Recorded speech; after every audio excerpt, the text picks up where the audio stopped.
for us, but because you have given us free will, we have to plan with you, and we have to make our plans in accordance with yours. Turuan mo kami, Lord, na kahalagahan ng pagpaplano sa buhay, lalong maunawa namin kung paano makapagplano sa makadiyos sa paraan. At ngayon, patawarin niyo po kami sa aming mga kasalanan at alisin niyo lahat ng mga sagabal na pwedeng umadlang na para maunawa namin kayo ng lubos. Speak to us in a simple way, but continue, Lord, to enable us to know your will for our lives, and continue to enable us, O Lord, to plan correctly so that we may benefit from the life that you have given us. Lord, be our speaker. Speak powerfully, mightily, glorify your name, heal us, empower us, open our eyes. In the name of Jesus, your Son, our Lord, we pray with thanksgiving. Amen. How to plan to succeed? Proverbs 16, we'll be reading from the Contemporary English Version. Verse 1, we humans make plans, but the Lord has the final word. So unang-una, sinabi, may plano tayo dapat. Tayo ang gumagawa ng plano. The assumption is we make plans. We should have a plan. Hindi kung ano na lang mangyari, kung ano na lamang ang kahinatnan na isang araw, na isang linggo, na isang buwan, na isang taon, and before you know it, ng isang lifetime. Sabi nga nila, those who fail to plan, actually plan to fail. Yung walang plano, actually may plano. May plano silang mabigo. So may plano dapat for the month, for the year, for 10 years. Ang mga estudyante may plano para sa isang semestre. Then you plan for a career. What's your plan for your family? Anong plano para sa sarili? At may plano na ba tayo para sa retirement? Kaya marami mga pangangailangan ang biglang dumarating nang hindi natin matugunan, walang kaplano-plano. So ano ang plano nyo para sa inyong buhay? Kung hahati-hatiin ang natitira pang panahon ng ating buhay into 5 or 10-year segments, ano-ano ang gusto nyo mangyari?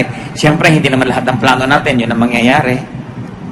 Pero may plano ka, meron kang sinusunod na direksyon, meron kang goal, which you cut down into achievable objectives, and then to-dos and not to-dos, hanggang nabubuo yung panahon, nakikita mo, nabubuo rin yung plano. Proverbs 16:20, if you know what you're doing, you will prosper. So how do we plan? First of all, know. Be knowledgeable. Bawat alam ng ating isip ay parang isang kasangkapan, isang tool na nagpapadali ng trabaho. Nagbubukas ang pinto, parang susi. Nag-aakyat sa isang mataas, parang elevator. Nagbibigay ng liwanag sa madilim. So know the facts of your life. Know your strengths. Know your weaknesses. And very importantly, know what you want. Ano ba talaga ang gusto mo sa buhay? Lagi marami nagtatanong sa akin, ano po ba ang mahalagang qualities ng isang lalaki o babae para i-consider ko na maging asawa? And I always answer the same way, what can you not live without? Yung talagang hindi ka mabubuhay pag wala yun sa partner mo, dapat makita mo sa kanya. And then dapat alam mo rin what you can live without. Gusto mo lang, but you can live without. So don't have a partner that doesn't have what you cannot live without.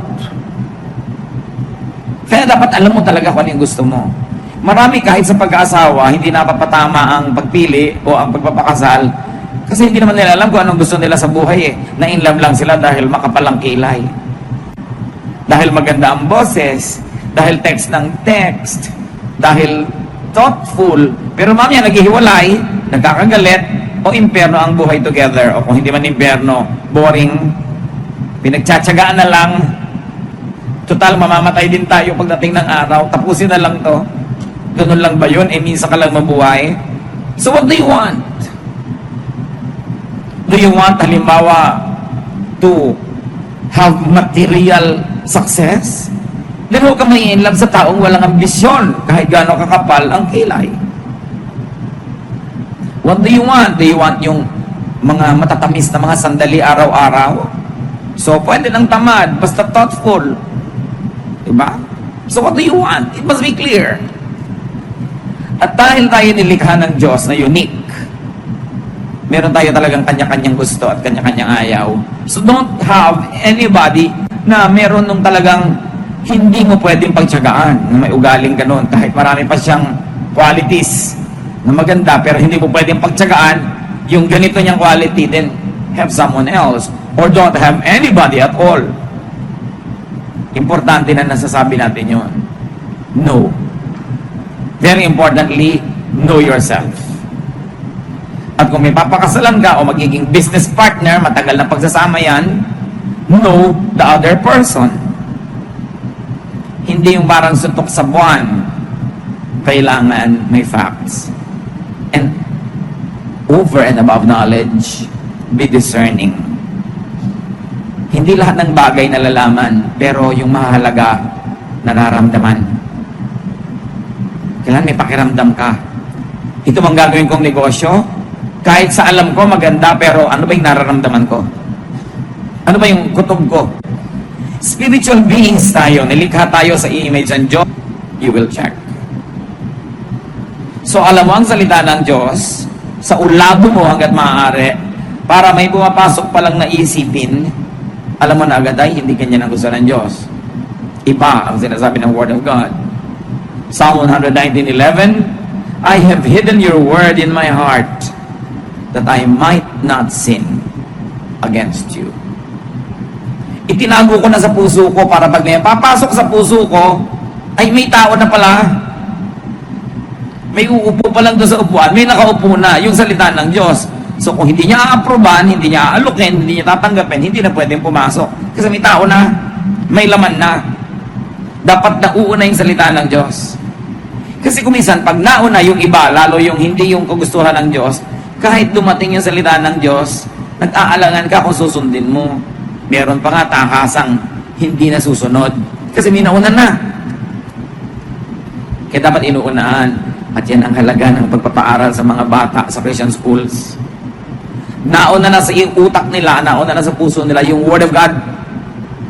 Pag darating yung mga temptation sa buhay nila later on, they will not be perfect. They will fall every now and then.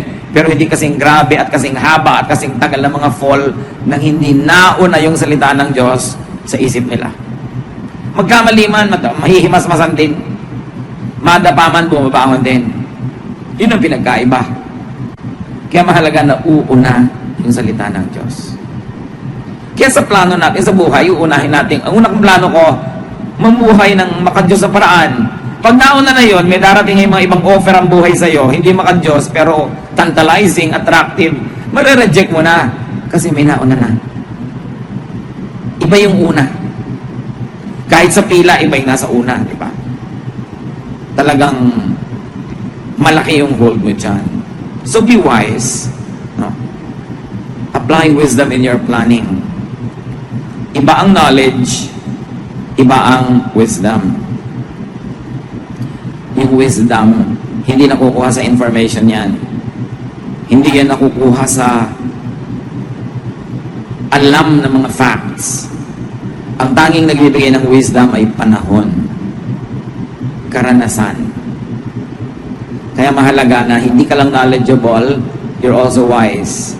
At dyan, nagiging importante yung mga may karanasan at may edad na sa buhay na pag-uusapan natin maya-maya.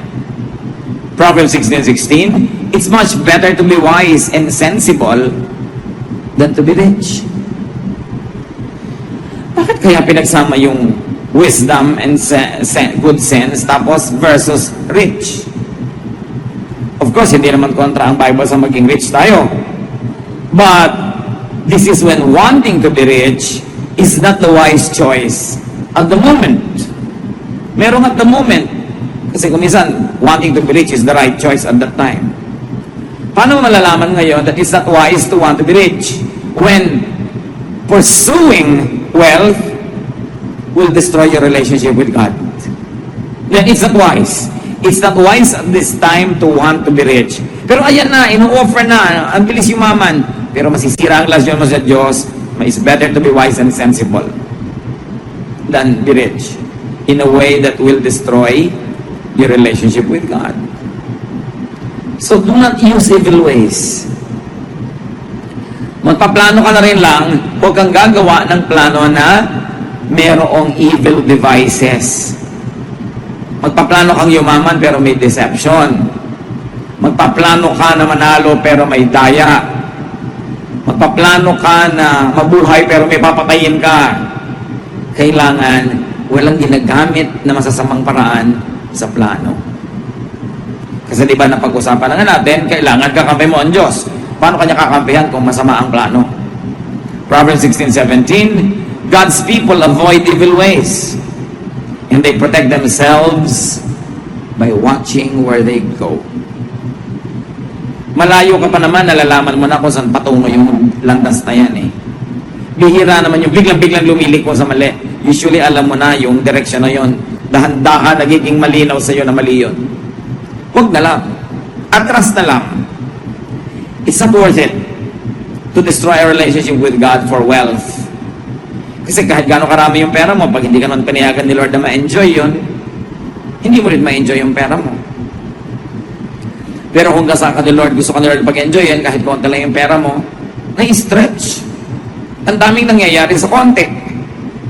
Iba na yung nabubuhay tayo sa favor ng Panginoon. Do not be proud in planning.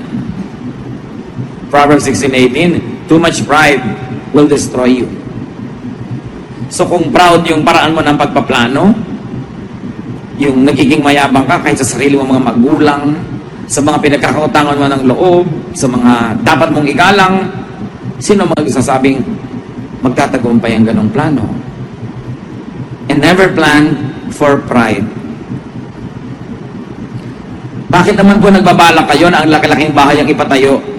Aba, syempre, para matalo natin yung kapitbahay natin, walang kwentang plano yun.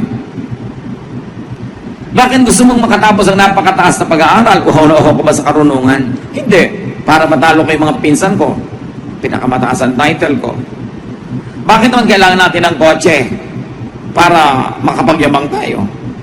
Diba? Kahit sa ministry. Ba't kailangan natin magpatayo ng laki-laking building? Para kung pagyabangan pala yung iba, para patunayan mong ikaw yung pinakamahusay, walang kwenta yung ganong plano. Hindi ibig sabihin na pag gusto mo ng malaking bahay, o kotse, o education, o magandang church building, masama yung plano mo. Ang sinasabi natin, yung laman ng kalooban mo, yun ang alam ng Diyos. Kasi sa labas mukhang maganda yung plano, pero yung pala yung loob, bulok, may ibang hidden agenda, doon naman tumitingin ng Lord sa puso. Kaya dapat tinetest mo ang sarili mo against God's word and against your own conscience. Ito bang pinagsasasabi ko ay totoo? Ito ba ay tama? Gusto ko ba talaga na maging excellent only because I like to serve God excellently? O gusto ko magpa-impress? May isang ayaw na ayaw ang Panginoon, yung pride. At ang mga taong proud, laging hirap ang loob. Kasi una, takot silang hindi magtagumpay dahil gusto nilang i-maintain yung pride nila. O kaya hindi sila matahimik dahil lagi nilang binabantayan yung achievement ng neighbor nila, baka sila malampasan. Hindi sila peaceful kasi lagi sila nakikipag-compete. Kaya it's much better to be humble. Yung hindi mo itinataas ang sarili mo, tapos hindi ka nga tumaas, o di walang sisihan. Wala kang dapat itago, wala kang dapat pagtakpan. Relax ka lang. Mahirap yung nagme-maintain ka nang hindi mo kaya. O lagi kang natatakot na baka hindi mo na ma-maintain next time. So don't ever leave space for pride when you plan. So pag nagpaplano tayo ngayon mga kapatid, tinatanong natin, para ano ba to? Para ba pangyabang? Do not plan with ungodly people. Psalm 1:1 says that, blessed is the man who does not walk in the counsel of the wicked, nor does he stand in the way of sinners, or sit in the seat of mockers. Pinagpapala ang mga taong hindi nakikipagmabutihan, nakikisangkot, nakikiisa, sa mga masasama. Damay-damay kasi yan. Ang ganda ng plano, pero yung kapartner mo hindi mabuti, baliwala.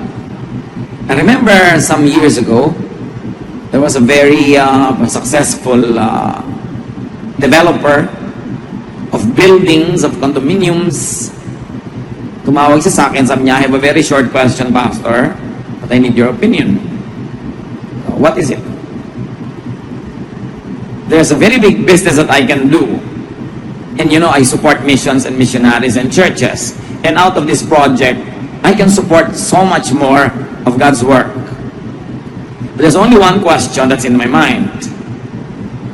So what's the question? The potential business partner is a man of another religion, a religion that we really cannot accept. We cannot even tolerate, not accept it. It's so different from the way we believe. And he also is very supportive of his religious missionaries. Sabi niya, so the business will be good for both of us if we are friendly in the boardroom. And what is your counsel? So sabi ko, okay, kikita ka ng maraming pera, makakasupport ka maraming missionaries and churches. Pero yung kapartner mo ganun din, makakasupport din siya ng maraming missionary and churches sa kakontra ng church natin. So magkaibigan kayo sa boardroom pero ang mga missionaries siya nagbabakbakan sa mission field, I don't think it's a good partnership. It was billions of pesos and this guy just canceled it. So sabi niya, yes, I suspected that that's what you'd say. So called off yung plano. Kasi yung mga kapartner, hindi ka lugod-lugod sa Diyos. Lalo naman yung magpapakasal ka, partnership yun. Kasi yung partner mo, hindi ka lugod-lugod sa Diyos. Para sa'yo,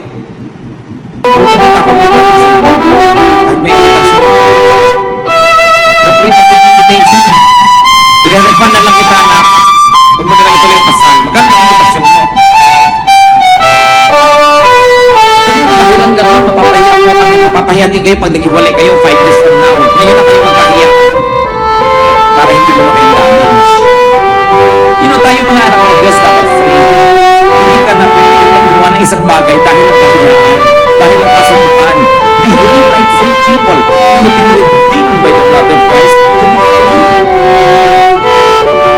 Ayaw kainin nyo isang bagay, kakainin mo na niya. Sige. Thank you very much. Person. Basta kulay. Hindi ka makakasakit needlessly.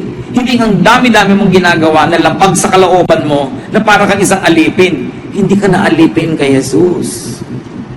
Reviewin nyo, anong mga pinagagagawa nyo na ayaw nyo naman? Set yourself free. Truth sets free. Jesus sets free. Basta yung the way you set yourself free is not hurtful to anybody or destructive. Pero tiyan mo yan, ikaw dapat pumili kung anong gusto mong ilagay dyan. Katawan mo yan, ikaw pumili kung saan mo gusto mong pumunta, sa libing, sa kasal, sa anong event, hindi yung nakakahiya namang tumanggi. Nabubuhay ka para maging matulungin, pero hindi ka nabubuhay para pagbigyan ang lahat ng gustong ipagawa sa iyo ng tao. Yung sunod-sunuran sa napakarami mga tinig, yun ang malilitaw sa buhay. Yung ginagawa lahat ang gusto ipagawa sa kanya ng kapwa, yun ang walang magagawa para sa sarili. Kaya kailangan free ang tao. And you are free not to pursue any relationship that is ungodly. Kahit may mga sabit-sabit na dyan, ayusin na lang. Pero hindi dapat ituloy dahil lang napasubo na. Sabihin niyo po ba kung saan nadapa doon tumayo? But ang ibig sabihin talaga nun, tumayo ka. At yung pinagkadapaan mo, iwan mo para ka makatayo. Whatever it is in your life. I feel so strongly inside of me, mga kapatid, na may kinakausap ang Panginoon sa message na to. Dito mismo sa hall na to. Be free. Hindi kailangang ituloy ang pakikipag-partner sa hindi dapat. Sa hindi karapat-dapat at sa hindi marapat. Proverbs 16:29, don't trust violent people. They will mislead you to do the wrong thing. Hindi basta-basta nagtitiwala. At kung nagtiwala ka man, nakakita ka ng dahilan para bawiin ang tiwala na yon, bawiin mo. Hindi ka kailangang mapasuko. At tulad ng binagin natin kanina mga kapatid sa pagpaplano, listen to and get wise advice. We have said, and let me repeat it, wisdom is not knowledge. Wisdom is not information. Wisdom is time, experience, age, filtered by wise and prudent remembrance. Kailangan natututo tayo sa bawat pagkakamali. Kaya ang daming mali,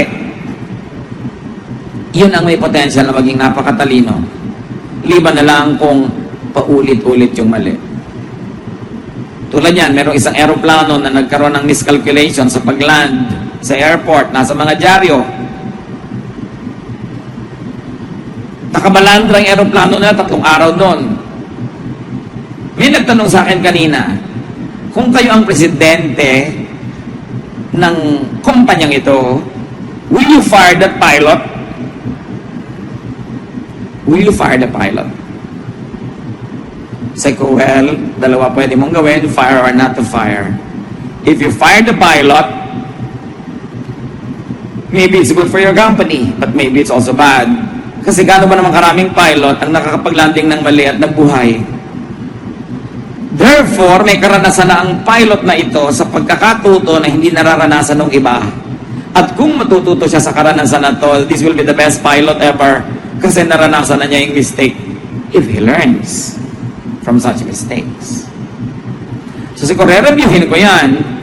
Ang pagkakamali ba niya was deliberate, no? Na pagsuway sa standard procedures of landing. Kung sinadya, tinigasan ng ulo, na pagsuway doon sa standard procedure, then maybe I'll fire him. But if it's an honest human error, the more error you commit, the less error you will commit again. Dapat kasi kinocross out mo na yung error na yun, alam mo na yun, alam mo na yun, alam mo na yun. Kung ganun yung tao, asset siya. Tulad din ng isang tao, ang laki ng pagkakamali niya sa isang company that cost them millions in sales. Na ipinatawag siya ng president, inunahan na niya yung president, dala-dala na niya yung resignation letter niya. Kasi ang laki nang nawala sa kumpanya. Inunahan niya talaga. Sabi ng president, bakit ka nagre-resign? Kasi po, ang laki ng mistake ko. Kaya nga kita pinatawag, ipopromote kita eh. After millions na nalugi sa company dahil sa mistake ko, ipopromote ako. Yes, because among all my employees, ikaw ang pinakamakalang matrikula para matuto. Bakit kita tatanggalin? Eh, laki ng investment ko sa'yo. Siguro naman, di mo na ulitin yung mali na yun. Kung hindi na talaga, tumangi mo na sa isip ko. Yun, kaya ipopromote na kita. Alam mo na eh. Pero iba naman yung sa 7 nobyo, nakaka7 anak na kayo ng iba-iba. Hindi na yun gano'n, ano? Parang paulit-ulit talaga. Wala ka nang, mami, may dumanan mong komendat, in love ka na naman. Dapat natututo ka. So alam niyo yung nagkakamali, valuable na person yun. But depende kung aanin niya yung pagkakamali niya. Hindi niyo agad tinatanggal, inaalis yung nagkakamali. Kung matalino yung nagkamali, asset na yan. So listen to wisdom. Proverbs 16:31, gray hair is a glorious crown worn by those who have lived right. Liban na lang nagpaday. Sabi, alam niyo yung mga matatanda, meron talaga yung silbi. Kahit hindi yan marunong magbukas ng TV, kahit hindi yan marunong mag-text, kahit hindi makapag-Facebook, although marami na rin nag-Facebook, may alam yan na hindi nyo alam. Na hindi nyo malalaman hanggang hindi kayo tumatanda. Kaya dapat nakikinig. Iba ang karanasan. Iba yung karanasan na hinubog ng panahon. Sinala ng paglilimi-limi at pagninilay-nilay. At pagkatapos parang napakaraming nyog na kinudkod, ginata, naging latik ang dami mga latik na karunungan na matatanda, ikaw nyug pa lang dahil bata ka pa. So mahalaga makinig, huwag magpapadalos-dalos. At mga anak, always listen to the advice of your parents, because unless they're insane, your interest will be foremost in their agenda. At kahit hindi ka agree, pag naging magulang ka na, malalaman mo tama pala si nanay. Kasi naging nanay ka na, kaya mo nalaman. Mahalaga makinig. And then, you want to succeed in life, plan to be in control of your temper. Put your temper under control. Proverbs 16:32, controlling your temper is better than being a hero who captures a city. Mas dakilang accomplishment yung mapigil ang sarili kesa ibulalas lahat ng galit sa panahong naiisipang magalit. Many plans be scary due to temperamental outbursts. Many good things are lost because of a lost temper. Magtimpi. Yung taong gustong makaani, nagtitimpi. Ang aso pag tinapakan nangangagat, ang ahas pag nagulat tumutuklaw, ang taong makadiyos nagtitimpi. Dahil wawasakin ng isa mong maling arte ang lahat ng ipinupundar mo sa buhay. Isang maling ginawa mong nainis sa'yo ang tao, you lost the business forever. Tatandaan ninyo, kung pera, goods mawawala, pero you will maintain the goodwill of a person, maintain the goodwill. Huwag yung magharimunan ka, masikil mo siya, makuhanan mo siya, malamangan mo siya ngayon, ang hindi mo alam, ang dami mo pang negosyo, dapat ang kinita, kung patuloy kanyang tinangkilik o inirefer sa mga kakilala niya. Pinakamahalaga relasyon. Walang hihigit sa magandang samahan.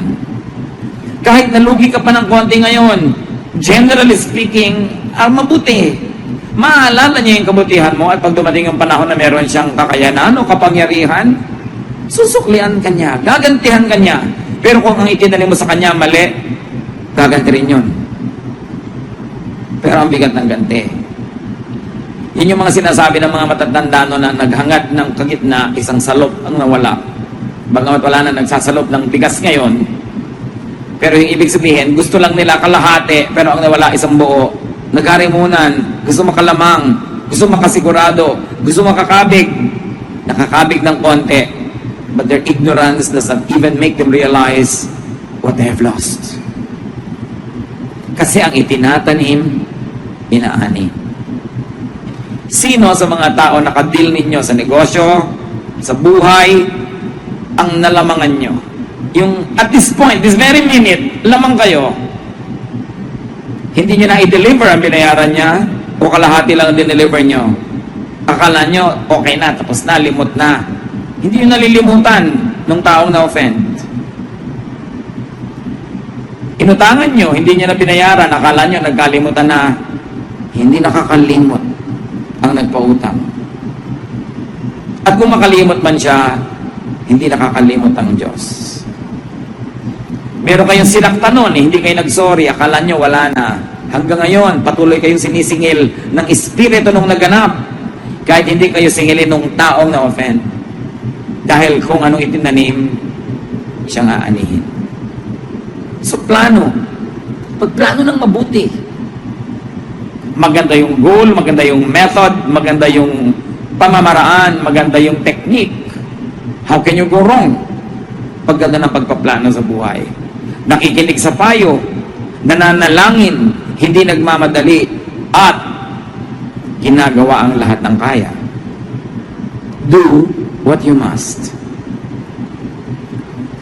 Yan ang pinagkaiba ng panaginip sa plano.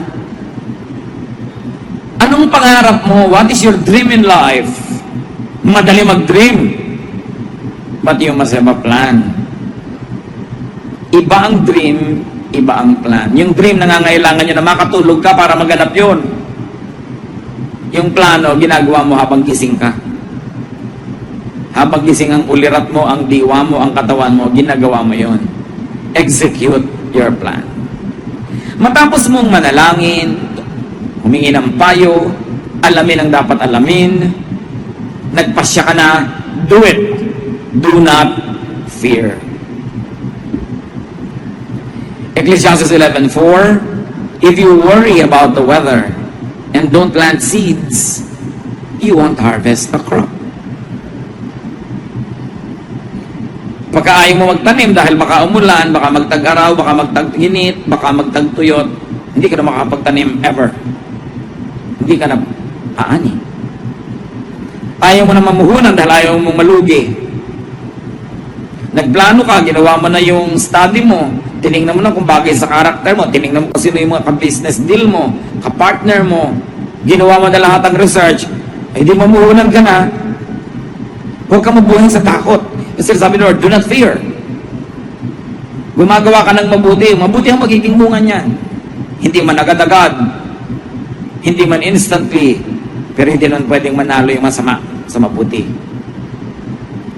So take studied risks. Life is full of risk-taking. Laging mayroong posibilidad na masaktan, matalo. Yung iba, pag-fall in love na po kaya ako kasi baka ako masaktan. Ay, hindi ka ba nag-fall in love kasi pag-fall in love ka na, hindi ka na nagpapasya. It just happens. Pag sobra kang wise, walang mangyayari sa buhay mo. Kailangan marunong ka ring sumabay sa ihip ng hangin, marunong ka ring sumabay sa anod ng tubig, hindi lagi kang lumalaban doon. Ecclesiastes 11:6, plant your seed in the morning and keep working in the field until dark. So, sa umaga pa lang, magtanim ka na, huwag na sa gabi. Para may iba ka pa magawa. Kasi hindi mo naman alam kung alin doon na magkiklik. So habang may oras, gawin. And then after you have done everything, accept God's will. Kung ano man ang maging bunga nun, accept God's will. After you have done everything. Proverbs 16:30. Ginawa mo na lahat. Sa tingin mo, hindi pa rin nag-click. Tingin mo lang yon. Maghintay ka. Kasi ang itinanim, inaani. At kung ano man ang ani mo sa oras na ito, learn to be contented. But remember, learn to be contented after you have done your best, not before. Nagawa mo na ang kaya mo, doon ka palang magiging kontento. So plan as you are gifted by God. Dapat ibinabagay mo sa mga ibinigay na kakayahan sa iyo ng Diyos ang plano mo. Know your limits. Respect your limits. And then cultivate your potentials. May mga limits talaga eh. So halimbawa talagang isinilang ka at tumanda ka na 4'6" yung height mo, siguro dapat tanggalin mo na yung plano maging Miss Philippines. You know your limits. Diba? Baka maging pwede kang Miss something else. Pero yung kasing contest na yun, may standard yun na hindi yun ang abot ng limit mo. May kanya-kanyang limit ang tao. Alam niyo kung bakit may limits? Para dumali ang pagpili mo kung anong paplanuhin mo sa buhay. Titingnan mo lang yung limits mo. Bagamat hindi lahat ng limits, hinahayaan mong i-limit ka niyan forever. May mga limits na nalalampasan naman pala pag nagsikap ka eh. Like yung alam, napapatalino mo naman ang sarili mo kung talagang practice ka ng practice. Pero meron talagang limit na alam mong limitation ko to. Therefore, bumali na ang pagplano ko kasi hindi ko na ipaplano yan, iba na lang. Para sa kabutihan mo rin yun, para hindi ka na malito. So, alam natin yun na ang Diyos ang nakababatid ng lahat. So, do not plan to be someone else. Plan to be yourself. Don't plan to imitate someone na dapat sa ganitong edad, makopya ko na yung accomplishment ng tito ko. Dapat sa ganong edad, magkukopya ko na yung ganon. No, don't do that.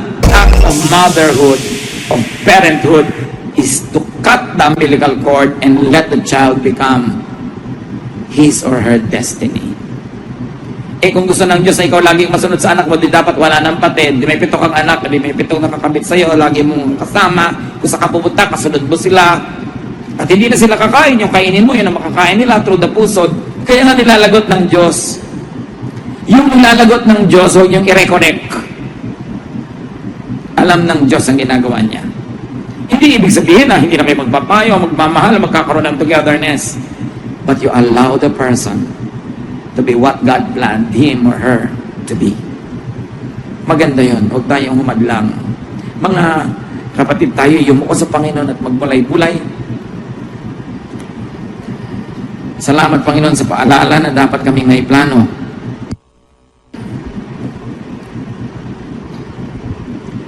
Salamat din sa paalalang hindi kami dapat maging sagabal sa plano ng iba, maging ng mga anak namin o mahal sa buhay.